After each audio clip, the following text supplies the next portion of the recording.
읽어보세요. 재미, 의미, 창의잖아요. 이거는 내가 이 단어를 이렇게 맞춘 겁니다. 흔히 창조라 그러잖아요.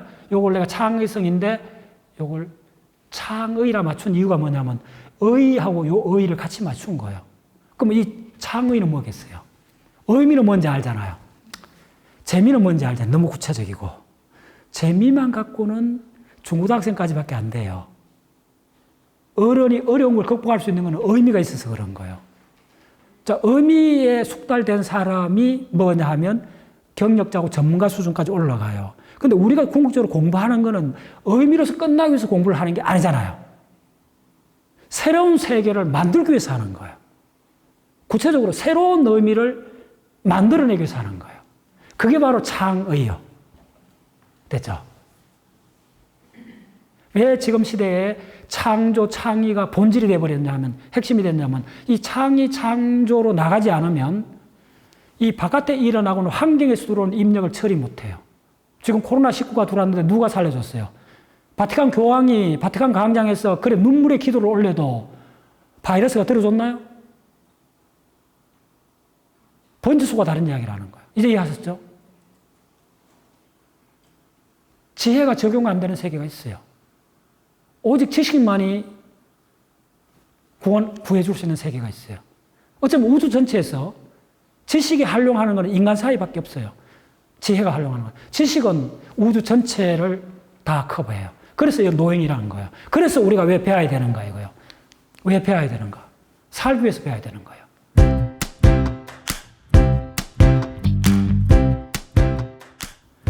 종교가 굉장히 위대하긴 해요. 굉장히 위대해요. 에센스로 위대해요. 사실은 저는 종교가 위대하다는 봤을 때 특히 우리 불교가 위대하다는 보는 거는 저한테 물으면 불교가 아름답기 때문에 위대하다 보는 사람이에요. 좀 오해일 수 있어요. 저는 불교를 아름답기 때문에 위대하다 보는 거예요. 불교는 인간이 갖고 있는 종교적 행위 중에서 참으로 가장 아름다운 종교예요. 그 아름답다는 게 무슨 의미냐 하면, 뭐 다른 종교도 일부 있지만은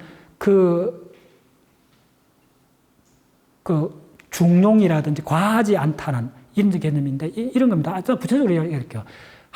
우리 불교가 갖는 가장 아름다운 뭐냐면 사찰이 아름다운 거예요.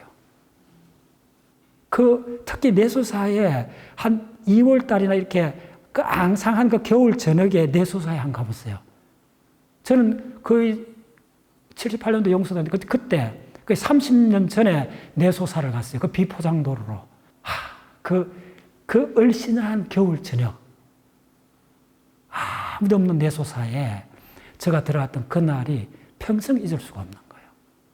그러니까 내소사가 있는 그 공간 전체가 선정이 들어있는 거예요. 겨울 저녁에. 그 큰 느티나무 있잖아요. 그 나무하고 그 내소사 단층까지 안 했는 그 대웅전이 있어요. 그 단아한 대웅전, 사람 한 명 없는 그 겨울 저녁, 그리고 그 1000년쯤 되는 큰 나무, 그 종각.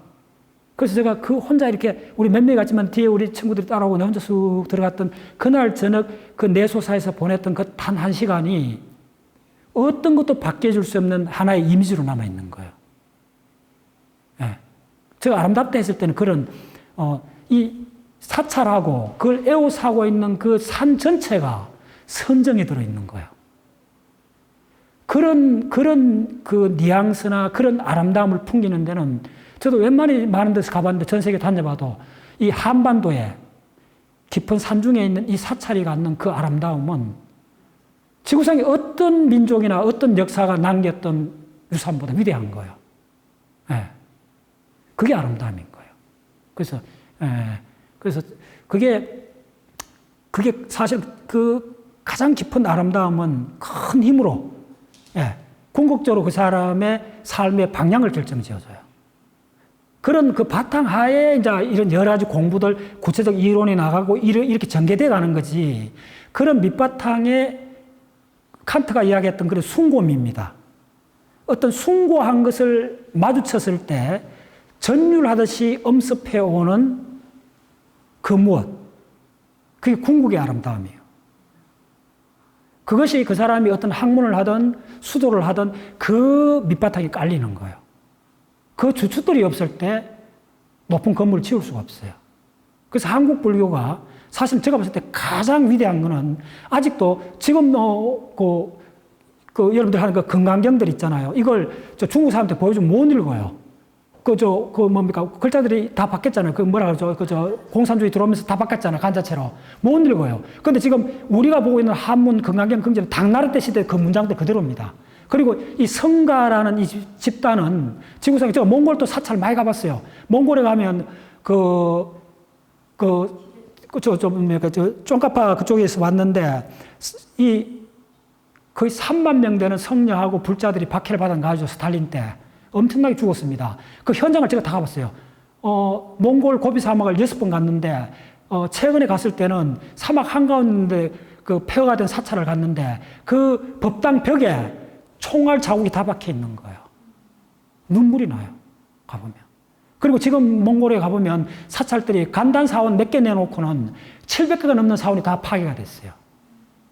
네.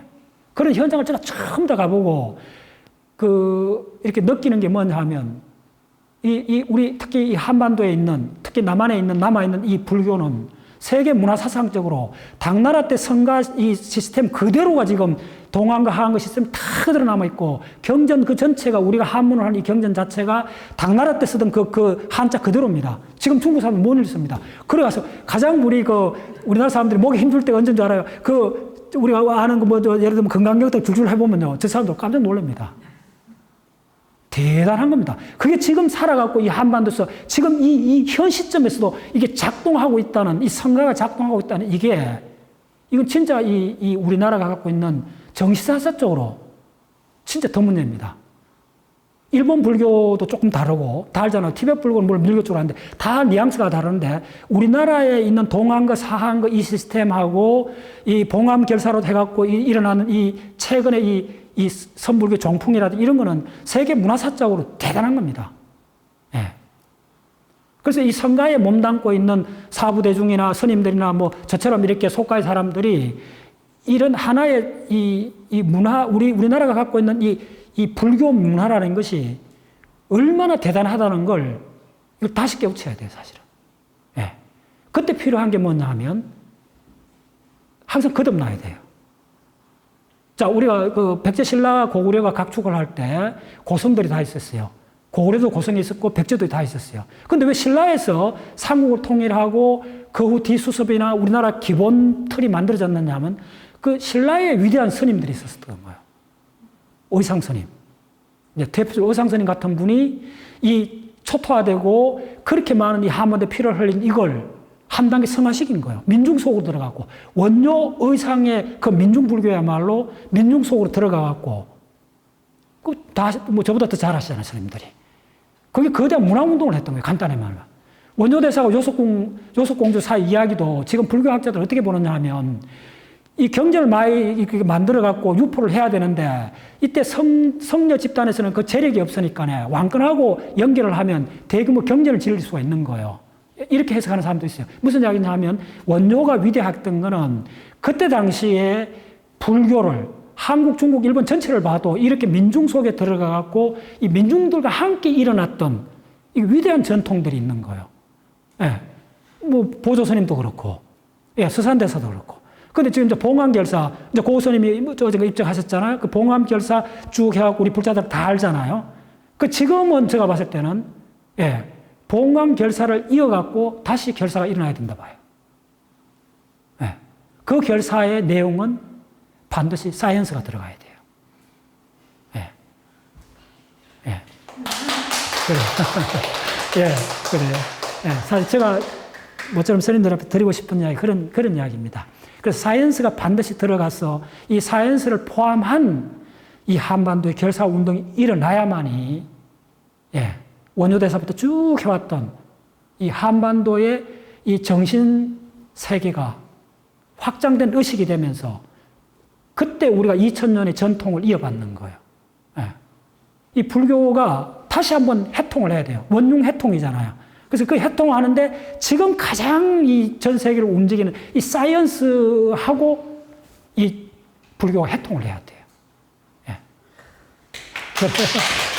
예, 좋습니다, 선생님. 예, 좋습니다. 예, 그래요.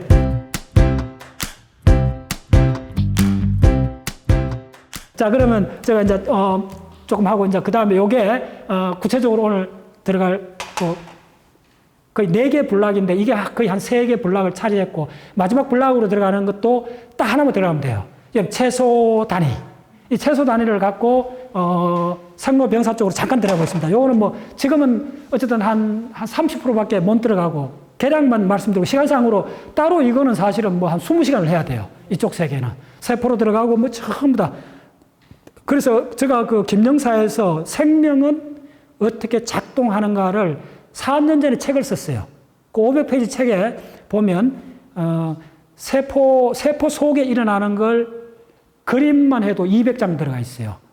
그리고 그 속에 모든 분자식하고 해갖고 세포가 어떻게 작동하는가, 강압성이 어떻게 되는가, 호흡이 어떻게 일어나는가, 그 세계를 제가 그 세계도 한 10년 이상 강의를 하고 책으로 했건데, 그거를 독파하시면 돼요. 그래서 오늘 이야기 드리는 거는 그거 중에, 그 챕터가 한 7개쯤 되는데, 그 챕터 중에 가운데 있는 DNA에서부터 단백질까지, 그게 핵심입니다. 그걸 일단 이해하시면 곧장 이해되는 게 바이러스 코비드19, 지금 코로나19를 금방 이해해요. 하루도 안 어려워요. 곧장 넘어가요. 그 다음에 지금 그 코어인 그 DNA에서부터 단백질까지 만드는 과정을 완전히 숙달하시면, 그 숙달하는 게 페이지가 얼마 아닙니다. 한 50페이지밖에 안 돼요. 그 50페이지 중에 저한테 이런 식으로 강의를 들으시면 10시간이면 끝나요. 그 다음부터는 여러분들 연구를 하듯이 그냥 암송하시면 돼요.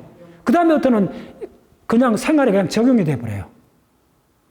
지금 저 김천에 있는 그 스님 한 분은 몇 년 전부터 저한테 그 요청하는 게 뭐냐면, 박사님, 그 브레인 구조를 쭉 연결해갖고 반사신경처럼 만들어주시면, 제가 매일 그 아침에 예불 할 때, 예불 끝나면 그걸 한번 염송하겠습니다 하면서 그걸 좀 만들어 달라는 거예요. 그 제가 조금 시간 있으면 만들 수 있어요. 그거 간단해요. 그 다음에 DNA에서부터 인간의 늙고 죽는 것까지도 반사신경 한 200자 정도로 딱 제가 요약할 수 있어요.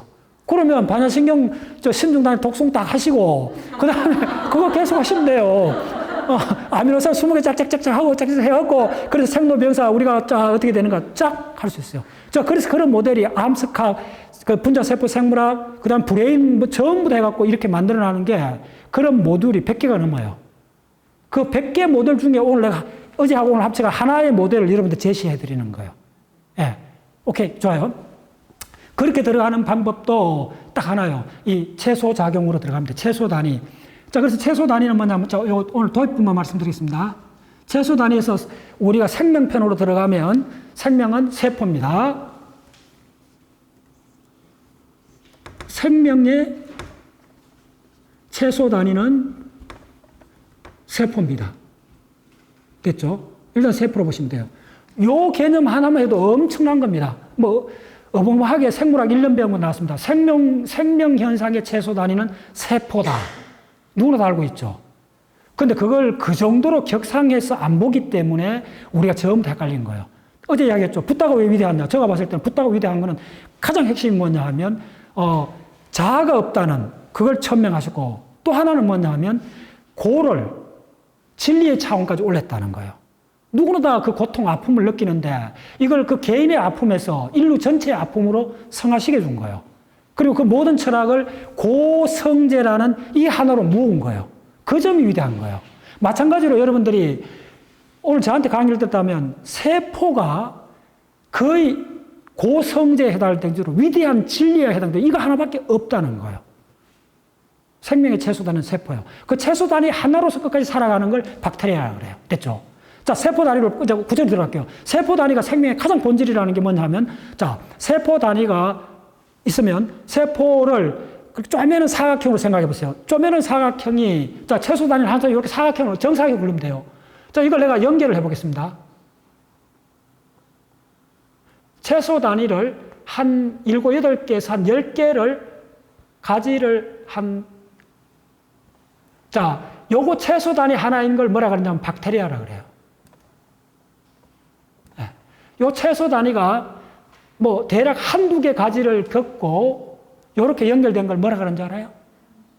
요게 곰팡입니다. 자, 이게 무슨 이야기 되냐면 이거하고 이거 보면 동일해요. 동일한 세포가 선형으로 연결되는데 가지를 한두 개 치는 거. 그 다음에 이거를 동일한 채소 단위인데 이 채소 단위가 너무 많아갖고 점으로 연결됐어요. 그려볼게요. 점으로. 점 하나하나가 사각형입니다. 채소 단위입니다. 제가 잘 그리는, 좋아하는 그림이 있어요. 이 점이 전부 다 채소 단위입니다. 이걸 뭐라 하는 줄 알아요? 이걸 버섯이라 그래요. 놀랍죠?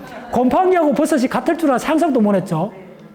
동일한 겁니다. 단지 몇 개 더 모였느냐, 더 덩어리졌는가. 그거요. 채소 단위가 다 같은 거예요. 채소 단위도 동일한 거예요. 그 다음에 사실 요것은 그렇게 간단한 건 아닙니다. 요서 박테리아의 채소 단위하고 요로 가는 채소 단위 조금 다릅니다. 그래서 사실은 요로 넘어가는 거는 제가 엄청 또 강의를 해야 되는데 요 박테리아에서 요렇게 넘어가는 달라진 요서부터 초록색 채소 단위입니다. 요거를 뭐냐면 요걸 원핵세포라 그래요. 요걸 진핵세포라 그래요. 동일한 채소 단위인데 요 변이가 일어나는데 얼마 걸렸냐면 20억 년이 걸렸습니다. 요게 40억 년 전부터 출현했고 요게 20억 년 전에 출현했습니다. 두 개밖에 없어요. 지구상에는. 원핵세포하고 진핵세포 다 사각형입니다. 사각형 모양이 조금 다르다 생각하시면 돼요. 그런데 우리가 보는 식물, 동물, 균류는 전부 다 요 초록색 사각형입니다. 요 초록색 사각형 딱 하나만 있는 걸 뭐라는 줄 알아요? 요거 혹시 아는 사람? 아메바도 비슷하게 맞아요. 사실 아메바보다 틀렸다고 할 수는 없어요. 맞아요. 맞는데 더 정확한 건 뭔지 알아요? 술당구는 효모입니다. 예. 효모는 요거 하나입니다. 오늘 요거 하나만 아셔도. 그래서 효모 곰팡이 버섯은 같은 겁니다. 놀랍죠? 그게 완전히 다르다 생각했잖아요. 단지 채소 단위가 하나인 걸 효모라 그러고, 서너 개, 한 10개 정도 연결된 걸 곰팡이라 그러고, 그걸 수천만 개, 그 정도입니다. 버섯은 얼마나 크냐면요. 어떤 버섯은 항공 촬영해야 됩니다. 반지름이 1kg 넘습니다. 근데 그게 다 하나입니다. 사람들 산에 올라가다 보면 여름에 이렇게 비 오고 나는 보면 하얀 가루가 이렇게 보일 때 있죠. 그게 전부 다 균사입니다. 그 하얀 가루가 일부 보일 때는 어떠냐면 원을 그립니다. 저쪽 해갖고 반지름 한 100m 원을 그리셔야 됩니다. 요쪽에 길가에 몇 개밖에 못 봤을 거예요. 원을 그리면 쭉 다 있는데 전부 다 땅 밑으로 해갖고 연결되어 있습니다. 지구상의 가장 큰 생명체는 고래가 아닙니다. 버섯입니다. 이제 이해하셨어요? 그럼 이 개념이 어떻게 떠올랄까요? 바로 채소 단위, 생명의 채소 단위는 세포라는 개념 하나면 다 풀립니다. 됐죠? 그래서 효모 곰팡이 버섯은 이걸 뭐냐 하면 효모 곰팡이 버섯은 이 채소 단위인데 요새 그대로 들어갑니다. 이 채소 단위는 영양물질을 못 만듭니다. 그래서 기생합니다. 자가 영양 생명체가 아닙니다. 그 다음에 이제 요 채소 단위 중에, 빨리 하겠습니다. 시간 없으니까. 이렇게 들어가면 생물학 여러분들 10시간 만에 다 감 잡습니다. 두 번째, 동일하게 진핵세포인데, 요 채소 단위는 뭐냐 하면, 이 채소 단위는, 요 태양에서 나오는 이걸 갖고 뭘 할 수 있는 채소 단위가 있습니다. 그게, 이거 조금 어렵습니다. 이 원핵세포 중에 요렇게 되는 게 이제 광합성입니다. 자, 빨리 하겠습니다. 시간을 이러고 하면 되니까요. 이거는 따로, 이 다른 덩어리입니다. 다른 종류니까요. 자, 그래서 이 세포만 따라오시면 되는데, 자, 오늘 요까지만 들어가고, 뒤에 조금 마무리하겠습니다. 세포 속에서 여러분들 알아야 되는 게, 우리 동물, 식물 오는 세포는, 이 원핵세포는 요 핵이 없어요. 이게 없어요. 여기서 이제 핵이 생긴 거예요. 핵이 생겼고, 그 다음에 이제 진핵세포로 오면서 요거에 뭐가 생기느냐 하면, 요 안에 미토콘드리아가 돌아요. 그래서 세포 요 유닛 속에 요 두 가지만 기억하시면 핵이 있고 미토콘드리아 있다 생각하시면 돼요. 그리고 이제 생로병사 이야기의 핵심은 요거 두 개입니다. 세포 속으로 들어와야 돼요. 자, 생로병사 이야기가 세포 속으로 들어와야 된다는 이야기는 뭐냐면 이렇습니다. 여러분들이 공양을 하고 나면 음식물이 들어가잖아요. 들어가면 소장에서 분해됩니다. 여러분들 물을 혹시 대장에서 흡수한다 들어보셨죠? 근데 물도 90%는 소장에서 합니다. 그러니까 소장에서 일어나는데, 소장에서 탄수화물, 빨리 합니다. 탄수화물, 지방, 단백질이 여기서 분해돼갖고 세포 속으로 확산돼 들어갑니다. 그럼 탄수화물, 지방, 단백질이 세포질 속에서도 어느 정도 처리가 되는데, 이거 마지막 처리가 될 때 이 속에 들어옵니다. 됐죠? 들어오고, 자, 요건 뭐, 그런데 이 속에서, 미토콘드리아 속에서 돌아가고, 이 굉장히 복잡합니다. 이 회로를 돌고, 이 미토콘드리아 속에서 결과적으로 여기서 만들어지는 게 뭐냐면, 이렇게 T자 같은 게 만들어집니다. 그럼 요 T자 같은 게 만들어져 요 속에 들어갑니다. 핵 속으로 들어가서, 요 T자들이 요렇게 되는 겁니다. 그 T자가 들어가면, 요거의 T자, 요쪽 이빨이 요렇게 가는 겁니다. 요걸, 요렇게 된 요 셋들을, 요걸 뭐라고 하느냐면, 요걸 DNA라고 합니다. 예. 그래서 이제 지금 이야기 들은 전체가, 여러분들 DNA를 이해를 하면 생로병사 이야기의 거의 50% 이상은 DNA를 링크되어 있습니다. 그래서 DNA가, 이렇게 보시면 돼요. 그래서, 자, 오늘 또 요쪽을, 자, 채소 단위 갖고 끝까지 가겠습니다. 그래서 안 헷갈리도록 해드리겠습니다. 그래서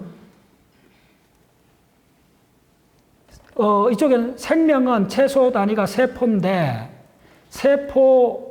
세포를 구성하고 있는 물질이 세 가지가 있다 생각하시면 됩니다. 그럼 뭐냐면 첫 번째 탄수화물,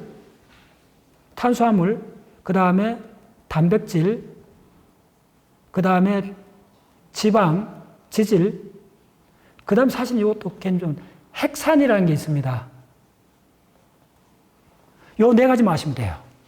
오늘 요것만 개념 잡았어요. 그럼 탄수화물은 뭐냐 하면 고구마, 감자 같은 겁니다. 탄수화물 다 아시죠? 탄수화물은 뭐로 되냐면 채소 단위가 뭘로 되어 있느냐 하면 이 탄수화물 채소 단위는 글루코스입니다. 육각형으로 되어 있습니다. 자, 육각형이란 말은 무슨 말을 하냐 하면 여기에 탄소가 간단히 말씀드리면 6개 있다 이렇게 생각하시면 됩니다. 그럼 육각형이 됐고 단백질은 채소 단위가 뭐냐 하면 단백질은 채소 단위가 구슬입니다. 요걸 아미노산이라고 합니다. 그러면 자, 지방은 좀 어렵습니다. 지방은 채소 단위가 요렇게 되어 있습니다. 그래서 요건 좀 내가 강조를 많이 하는데 요렇게 되어 있는 요 꼬리가 지방 요 꼬리가 뭐냐면 요렇게 그리면 됩니다. 요렇게 되어 있는데 요걸 C하고 H로 되어 있습니다. 요런 형태입니다. 그 이게 왜 중요하냐면 자, 이쪽에 만약에 이게 세포막이잖아요. 세포막도 학대해 보면 전부 다 요걸로 되어 있습니다.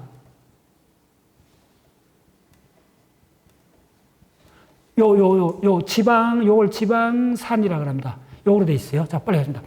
자, 그러면 요 핵산은 뭘로 되어 있냐면, 자, 너무 간단합니다. 핵산은 문자로 쓰겠습니다. 아데닌, 구아닌, 시토신, 좋아요. 티민, 자, 우라실. 요 5가지 용밖에 없습니다. 됐죠? 자, 그러면 지금 결론부터 말씀드리겠습니다. 늙고 죽는다는 말은 뭐냐면, 아데닌, 구아닌, 시토신, 티민, 요 네 문자로 된 경전이 있어요. 이 경전이 문장이 되어야 되잖아요. 그 문자로. 이 문장이 흐릿해져 버린 거예요. 문장이 완전히 틀리는 게 아니고 애매해져 버린 거예요. 그게 죽음입니다. 아마 요게 비유가 가장 적합할 거예요. 채소 단위가 그 기본 유니트가 모여갖고 문장이 되는데 기본 유니트는 그대로 있어요. 그대로 있는데 늙고 죽는다는 현상을 지금 이 과학이 어떻게 보느냐 하면 세포와 세포 사이에 속닥거리는 이 언어가 변형이 돼버린 거예요. 말을 못해서 죽는 게 아니고 이 세포 관점에서 세포와 세포 사이에 커뮤니케이션을 할 겁니까? 케미컬 커뮤니케이션을 하는데 소통을 하는데 소통이 올터드 변형돼 버렸다는 거예요. 없어진 게 아닙니다. 그래서 뭐냐면 자 우리가 죽잖아요. 주로 거의 한 30% 이상의 사람이 암으로 죽잖아요. 암으로 죽는 걸 보면 소통을 한다는 말이 뭐냐면 이 인체에서 무슨 암세포가 생겼다 합시다. 그러면 요거에 암세포가 있으면 요 옆에 세포들이 있을 거 아니에요. 요 정상세포요. 요 세포 덩어리 해도 뭐 수천만 개 되잖아요. 수천만 개 있어요. 있는데, 원래는 요 정상이었잖아요. 암이 없었을 때는 이쪽에 있는 세포, 이쪽에 원활히 소통을 했어요.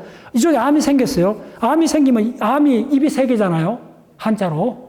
그러니까 자꾸 야들이 뭘 많이 먹으려 하는 거야. 그러면 이쪽이나 이쪽으로 균등하게 혈관이 나가고 균등하게 공급해줘야 되는데 야가 배고프다 그러는 거야. 왜냐하면 야가 자꾸 새끼를 만들려고 그래. 그러니까 자꾸 자원이 필요하니까 이쪽이 자꾸 끌어당기는 거야, 에너지를. 포단을 끌어당기는 거예요. 그 말이 뭐냐면 원래 내버려 두면 이쪽에서 혈관이 균등하게 나가고 균등하게 에너지를 공급해줘야 되는데 그러려면 커뮤니케이션이 대등해야 되는데 야들이 아우성을 쳐버리는 거예요. 그게 뭐냐면 커뮤니케이션이 소통이 변형됐다 그러는 거예요. 변형. 그래서 지금은 죽음을 어떻게 보느냐 하면 9가지로 나누는데 첫 번째 뭐냐면 9가지가 뭐냐면 게노믹 인스테빌리티. 그러니까 DNA 전체가 담고 있는 게놈이 안전도가 떨어진다는 거. 인스테빌리티. 그 다음에 뭐가 있냐면 텔레미어 어트릭션. 텔레미어라 해갖고 DNA 끝단입니다. 끝단이 점점 줄어들어요. 텔레미어 어트릭션이란 말이 어려운 단어인데 줄어든다는 말입니다. 세 번째가 뭐냐면 에피제네틱 올터레이션. 후손적 변형이 일어나요. 그 다음에 이제 좀 너무 많은데 마지막으로 이야기 드리면 올터드 인터셀루라 커뮤니케이션이에요. 궁극적으로 죽는 거는 그게 다 모아져 갖고 드러나는 현상은 요것만 기억하시면 됩니다. 세포와 세포 사이에 통신이 변형이 돼버리는 거예요. 다른 댕기를 쓴다는 거예요. 그래서 결국은 궁극은 맞아요. 궁극적으로 죽는 거는 화합이 깨져서 죽는 거예요.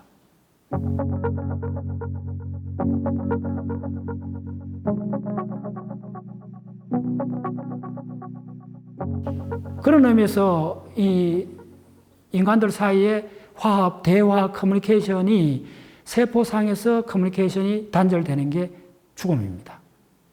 엄밀히 단절되는 건 아니고 일어나기는 일어나는데 서로 못 알아듣는 거예요.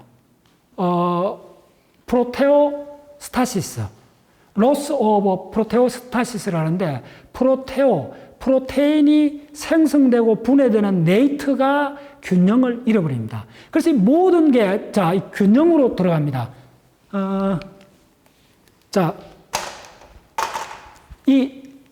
마지막으로 좀 드리겠습니다. 아름다움을 이야기했잖아요. 여기까지. 이게 아름다움을, 아름답지 않아도 살아갈 수 있는데 그게 그렇게 생명하고 중요해. 아름다우면, 생명하고 관계 있습니다. 아름다움은 크게 속성이 한 4가지로 볼 수 있습니다. 첫 번째 아름다움이 뭐가 있느냐 하면 대칭이 돼야 돼요. 대칭, 리듬, 반복, 그 다음에 언류, 그 다음에 균형. 일단 5가지 기억하세요. 자, 요거 다음에 출처를 밝힐게요. 이거는, 나마찬다란이라는 내각의 캘리포니아 쪽에 있는 사람인데, 나마찬다란이, 예술의 10가지 내과학적 바탕하는 그 중요한 이론이 있습니다. 단행책으로도 나와 있어요. 책 속에 있는 내용입니다. 그거에서 그 사람이 아름다움을 어떤 때 느끼느냐, 이런 거예요. 그럼 아름다움이 굉장히 추상적 개념 같은데도 그렇지 않습니다. 이 아름다움이란 개념이 철저하면 DNA, 우리가 노화되는 것도 아름다움 관점에서 볼 수 있습니다. 노화도 결국은 아름답지 않아서 죽는 거예요. 이 아름답다는 걸 그냥 추상적 어떤 미학으로 보시면 안 돼요. 그거보다 더 포괄적이에요. 아름다움의 가장 핵심은 뭐냐면 리듬이 있어야 돼요. 그 다음에 아름다움에는 궁극적으로 균형입니다. 죽으면 균형이 깨지는 겁니다. 자, 우리가 아까 얘기했잖아요. 대화에서 가장 핵심 뭐였어요? 교감, 부교감이 리듬을 가져야 된다는 거잖아요. 모든 죽음은, 모든 거의 문제는 그 리듬이 깨지는 겁니다. 그래서 마우스한테 그 리듬을 관장하는 유전자가 2600개나 된다고 그랬잖아요. 예. 그만큼 우리 생명은 리듬이라는 현상을 빼놓고 리듬이 본질입니다. 그 리듬이 모여졌을 때 우리가 편안하게 느끼고 그게 이제 아름다움이죠. 자, 우리나라 말에 아름다움이 어원이 뭔지 아십니까? 아름다움은 아름하다에서 왔어요. 아름하다는 말은 뭐냐면 볕단을 한 아름, 두 아름, 볕단 세는 단위가 아름입니다. 한 아름 했다는 거죠. 그게 뭐냐면 그거는 이제 어쨌든 남녀 관계일 수도 있는데 사람을 딱 껴안았을 때 이렇게 가슴에 속 들어오는 거 볕단 한 아름 이렇게 합니다. 아름. 예, 적당한 크기란 말입니다. 균형 잡힌 크기란 말입니다. 아름다움이라는 게. 그게 볕단을 내가 껴안았을 때 한아름 했다 그러잖아요. 그래서 아름답다는 말이 나왔어요. 그게 전부 다, 예, 무슨 이야기를 드리고 싶었냐 하면 이 아름다우면 생명의 원리입니다. 그래서 무조건 어떤 상황이 벌어졌을 때 우리가 딱 하나를 선택하라면 아름다운 쪽으로 가시면 돼요. 아름다워야 돼요. 그럼 아름다움의 속성에는 뭐가 있느냐 하면 지금 얘기할 때 은유가 있어야 돼요. 또 뭐냐 하면 너무 직설적인 거는 거치지 않아요. 그래서 신화 문학은 그걸 굉장히 은유로 표현하는 거예요. 그 더 놀랍게 이게 단순한 시적인 이야기도 아니고 브레인을 공부해보면 우리 꿈에서 나타나는 메시지 전달은 대부분 은유입니다. 예, 부모가 나타나잖아요. 돌아가신 부모가 나타나는데 보면 얘야 하고 사라지잖아요. 근데 우리가 알잖아요. 그 아들이 꿈을 꾸면 아버지가 뭔가 중요한 메시지를 내한테 전달하려고 하는구나. 너 좀 조심해 요즘 뭐 이런 메시지를 주잖아요. 우리 그렇게 해석하잖아요. 전부 다 은유를 표현하는 겁니다. 그리고 우리 사고는 아직도 90% 은유입니다. 은유로 써야 돼요. 자, 그 다음에 또 아름다움이 뭐냐면, 또 빨리 하겠습니다. 자, 반복이 왜 아름다움에 들어갈까요? 반복이 단순한 기계적으로 생각하시면 안 됩니다. 뭘 잘 모르는 사람들이 뭐 반복하는 걸 그냥 뭐 무식하다 보는데, no. 첫 번째, 반복이 왜 그렇게 위대하냐 하면요. 반복하면 애매함이 사라져요. 자, 여쭤볼게요. 요거 아까, 요거에, 요런 개념에서 우리가 반복이라는 행위가 반복이 많이 하면, 내가 여기 기호를 이렇습니다. 반복을 많이 하면 어떤 상황이 벌어지느냐 하면 애매함이 줄어듭니다. 이게 다른 말로 말하면 더 정확하게 불확실. 예, 어제 계속 했죠.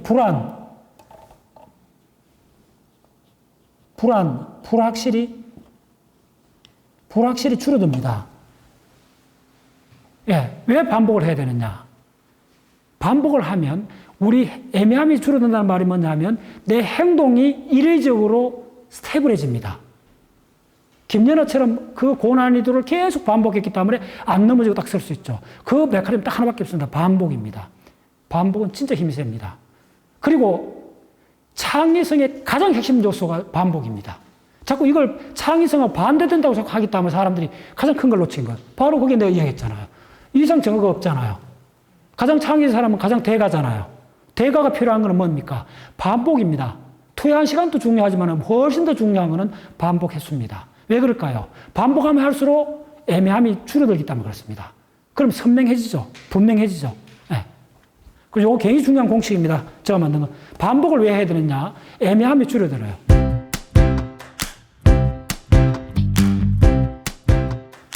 그래요. 좋아요. 네. 자, 5분 내로 마무리하겠습니다. 자, 신호가 들어왔고. 좋아요. 5분 내로. 자, 그러면 오늘 내가 생로병사는 그 도입부밖에 할 수 없는 상황을 조금 양지해 주시고.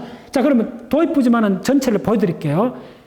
이것도 분명히 들어갈 때 채소 단위 찾으면 돼요. 세포 찾았죠? 세포 찾았고, 그 다음에 생명을 구성하고 있는 이 세포의 4가지 채소 단위입니다. 요 속에 또, 그 채소 단위라는 개념은 그 속에 또 채소 단위가 있다. 그거 아시겠죠? 그러면 탄수화물, 지방, 단백질, 핵산인데, 요거에서 여러분들 공부를 하실 때 거의 90% 탄수화물하고 지방은 한 10% 정도 하는데, 예를 들면 이게 거의 한 40%, 핵산을 한 30% 공부하셔야 돼요.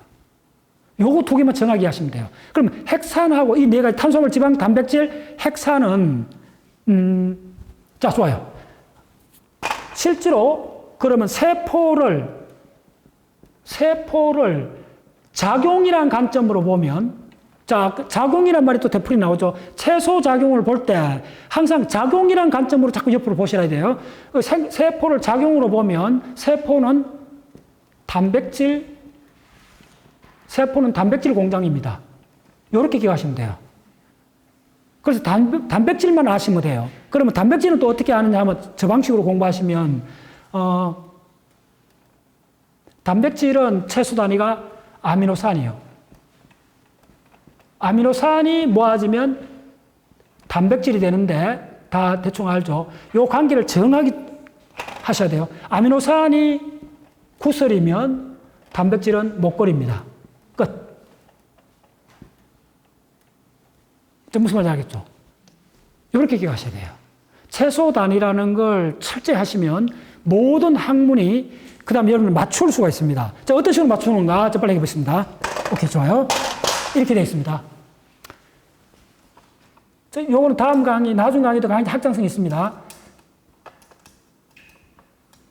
요 그림 꼭 하나 그려놔 보세요.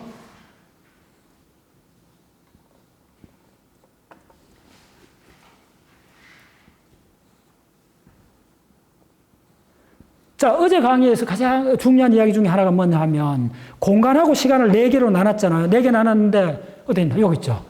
자, 영화 생각. 이거 따라오세요. 영화 생각이면 가장 중요한 건 이 공간이 결정되어 있잖아요.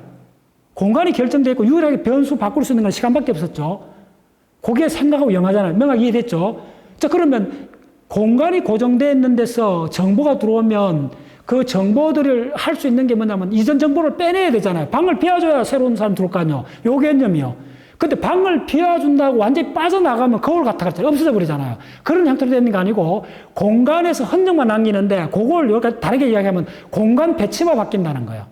오케이. 자, 요 개념이 이제 다른 공부할 때 굉장히 학장식입니다. 그럼 예를 들면 A라는 공간 배치는 이쪽에서 공간이 정해져 있는데 내가 요거하고 요쪽을 썼다는 거예요. 요 배치요. 자, 이쪽 배치는 요거하고 요걸 쓰는 배치라는 거예요. 그 다음 이쪽 배치는 이거하고 이걸 쓰는 배치라는 거예요. 자, 이쪽에 예를 들면 이렇게 있다는 거예요. 그러면 A, 자, 1, 2, 3이라는 3개의 배치가 있잖아요. 요 3개의 배치, 요걸 다른 말로 배열이라 그래요. 요 배열의 개수가 지금 9개 같으면 저 엄청나게 여러분 그릴 수 있죠. 그러면 요 배열의 상태를 카운트할 수 있죠. 그 배열의 상태를 카운트하는 걸 뭐라고 하냐면 그걸 엔트로피라 그래요. 오케이? 그 엔트로피가 에너지보다 높은 개념이요. 우리가 유일하게 이 엔트로피는 카운트할 수 있는 거예요. 그 상태를 카운트할 수 있는 거예요. 그래서 우주에 있는 모든 것을 저러한 배열의 조합, 다양한 배열의 조합으로 보는 게 기억의 본질입니다. 됐죠? 그러면 이 1번 배열에서 2번 배열, 3번 배열로 이렇게 배열이 바뀌어지잖아요? 배열이 바뀌어질 때 배열과 배열 사이가 완전히 동일하지가 않잖아요. 알죠? 그럼 배열과 배열이 바뀌어질 때 두 배열 사이에 뭐가 출현하면 관계가 출현해요. 오케이? 그 관계를 연구하는 걸 학문이라 그래요. 끝. 그걸 사이언스라 그래요. 그걸 불교라 그래요. 그걸 인문학이라 그래요. 뭐라 붙여도 돼요. 우리가 유일하게 할 수 있는 거는 브레인은 뭘 한다 그랬죠? 관계를 처리하는 머신이라 그랬죠. 그 관계가 뭐냐? 지금 분명히 보여드릴게요. 1번, 2번, 3번 사이 이게 관계입니다. 이거는 수학적으로 카운트할 수 있겠죠? 이해할 수 있겠죠? 그래서 이 유명한 이걸 카운트하는 방식을 만든 그 유명한 이게 엔트로피 이꼴 K ln 오메가. 이게 바로 볼츠만 공식이고 이게 볼츠만이라는 사람의 묘비 명예에 적혀 있다 그러잖아요. 인류가 만든 공식 중에 딱 5가지만 선택해도 이게 들어가요.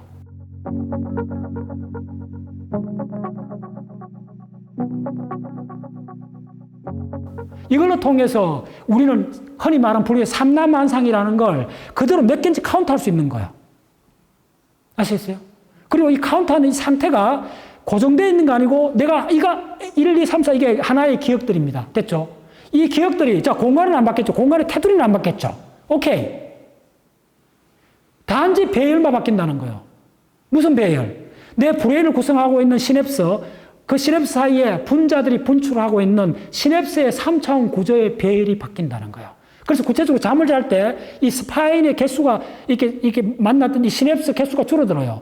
줄어들어야 5개 이렇게 되어 있다가 왜 우리가 여러분 잠을 자야 되는가? 이제 간단히 말씀드리겠습니다.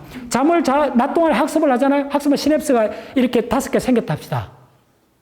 그러면 다음날 아침에도 내가 브레인이 전부 다 시냅스가 생기면 다음날 학습을 못해요. 학습은 새로운 걸 배우잖아요? 그럼 새롭다는 말은 뭐냐면 새로운 시냅스가 나와야 돼요. 그러면 어떻게 하면 다시 공간을 만들어내야죠. 저 배열에 관한 문제입니다. 이렇게 5개 있다면 빈 시냅스가 없잖아요. 그럼 잠자면 이 5개 중에 3개가 사라져요.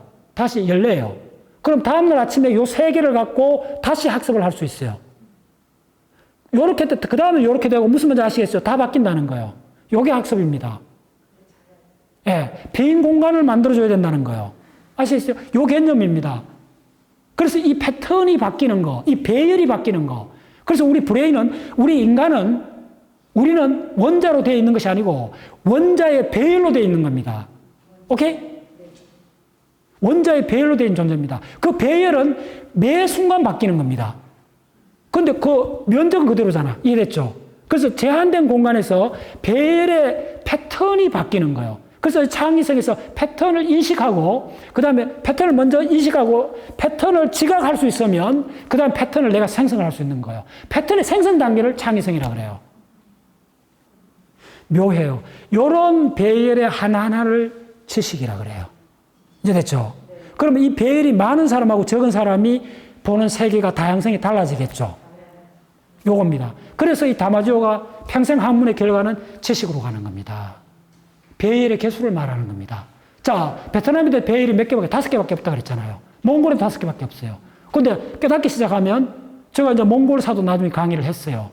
이걸 깨닫고 나서, 아, 아니다. 진짜 가서, 그다음부터는, 예, 잔나바자르부터 쫑카파부터 해갖고, 온갖 그 베트남, 몽골의 칸들 이름부터 다 암기했어요.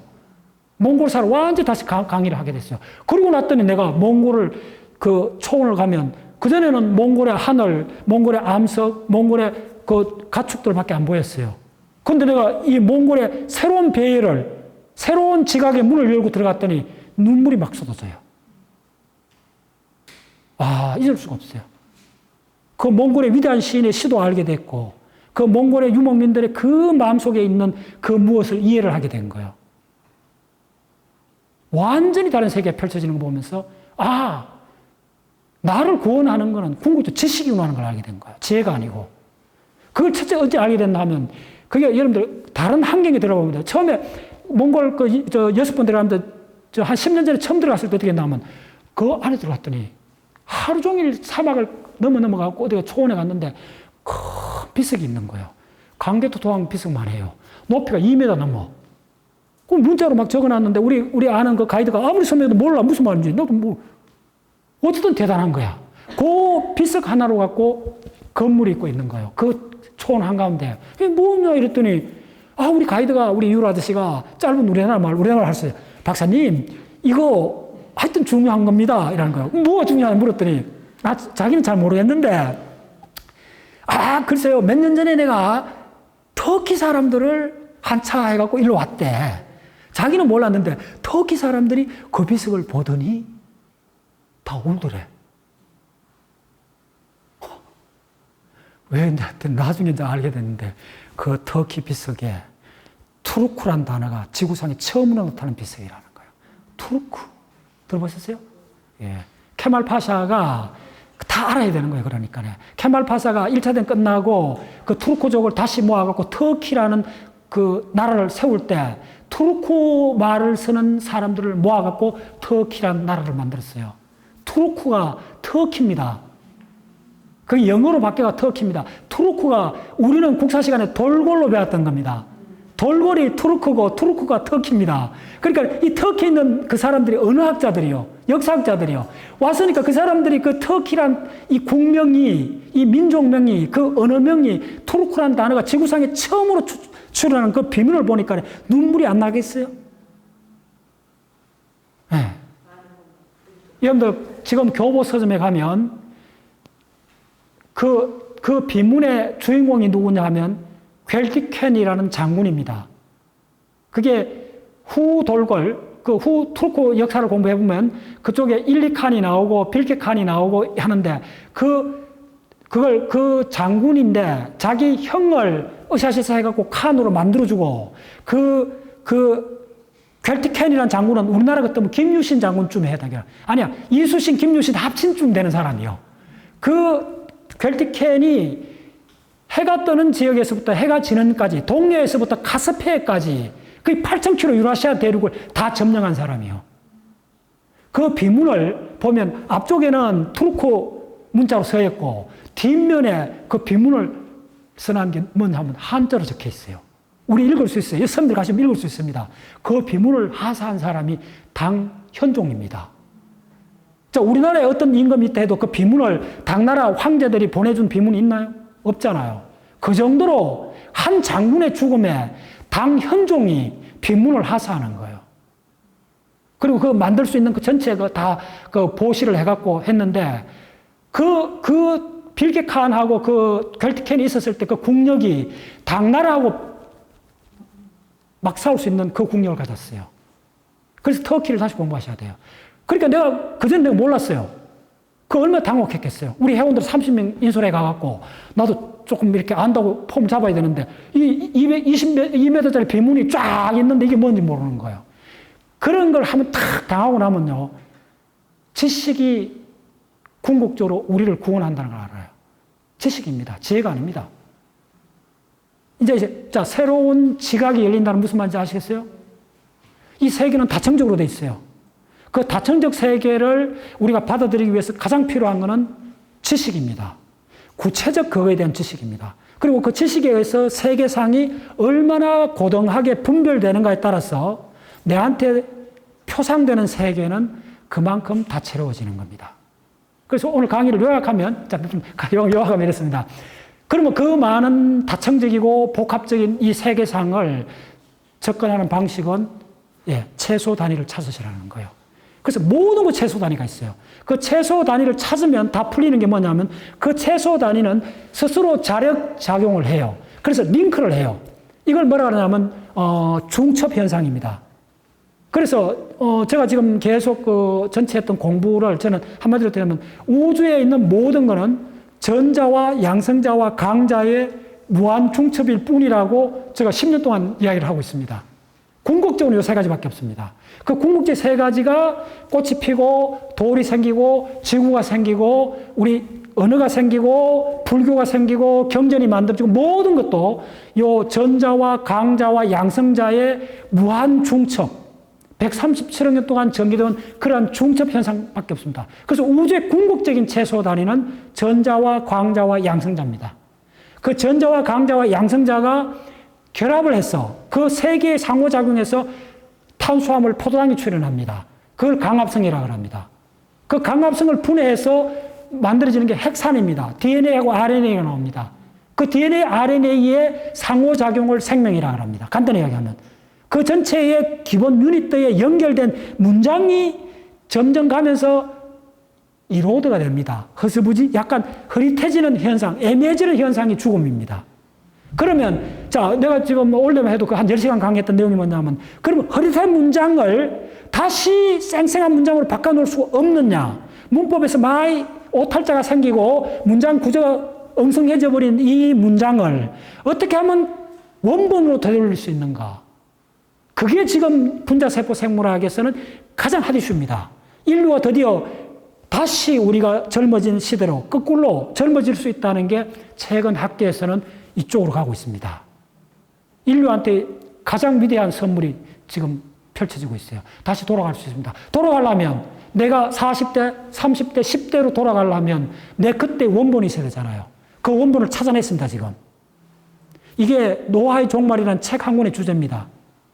그래서 박문호 상세에서 들어오면 제가 강의했던 거 전부 다 있습니다. 보시면 그 원본이 있기 때문에 그러면 지금 내가 60 넘었으니까 60에서 이 문자가 얼마나 흐릿해졌는가. 그거죠. 그게 이제 주름이 생기고 노화가 되고 머리털이 빠지고 이제 뭐 기억이 희미해지고 다 그런 거잖아요. 그런 흐릿해지는 과정입니다. 이 흐릿해지는 과정을 주기적으로 다시 원본하고 비교를 해갖고 에러를 수정하면 되잖아요. 이 과정이 지금 가능해지다는 게 원리적으로 밝혀졌습니다. 결론. 앞으로 30년 내로 여러분들 그 바이러스 백신 맞듯이 젊어지는 백신 맞을 겁니다. 여러분들 생전에 일어날 수 있습니다. 지금 40대, 50대, 60대쯤 되면 돌아가시기 전에 젊어지는 백신 맞을 수 있습니다. 분자세포 생물로. 그러니까 완전히 새로운 세계가 생깁니다. 그때 되면 여러분들 오늘 강의했던 다른 자아를 갖고 살아갈 수도 있을 겁니다. 예, 수고했습니다. 수고했습니다. 예, 수고했습니다. 네.